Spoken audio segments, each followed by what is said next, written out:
இப்போ எல்லாத்தையும் மூடி மறைச்சிங்க. ஏன் உண்மையான கடவுளையும் அது மாதிரி மூடி மறைச்சிட்டாங்க? யார் மூடி மறைச்சாங்க?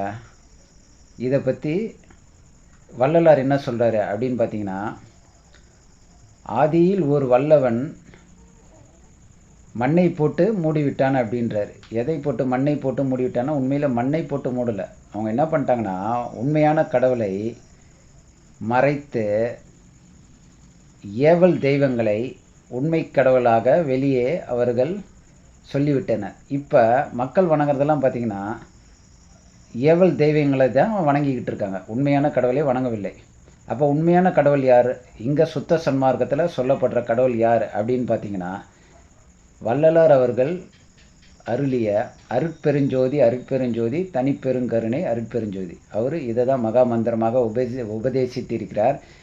ஏன் இவர் இதை உபதேசித்தார் அப்படின்னு நீங்கள் சற்று யோசிக்கணும். ஏன்னா சைவத்தின் மீது அதிக பற்று கொண்டவர். சைவன்னா என்ன? சிவனை வழிபடுறவர். அவர் சிவன் போகாத சிவன் கோயிலிலே அவர் பாடாத, சிவனை பற்றி பாடாத பாடல்களும் இல்லை.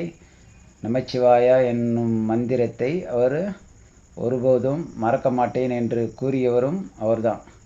என்ன, அப்படிப்பட்டவரே ஒரு சூழ்நிலைக்கு அப்புறம் பார்த்திங்கன்னா அவர் என்ன சொல்லிட்டார்னா, உண்மையான கடவுள் அருட்பெருஞ்சோதி ஆண்டவர், அவர் தான் தனித்தலைமை கடவுளாக விளங்குகின்றார்.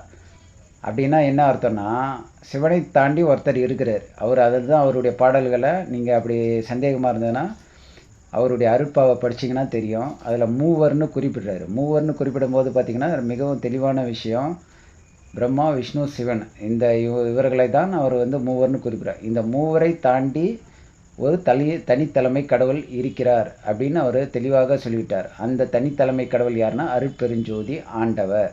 இதில் நிறைய பேருக்கு சமரச சுத்த சன்மார்க்கத்தை சேர்ந்தவங்களாக இருந்தாலும் சரி, இல்லை வள்ளலார கும்புறவங்களாக இருந்தாலும் சரி, இதில் ஒரு மிகப்பெரிய குழப்பம் இருக்கும் அவங்களுக்கு.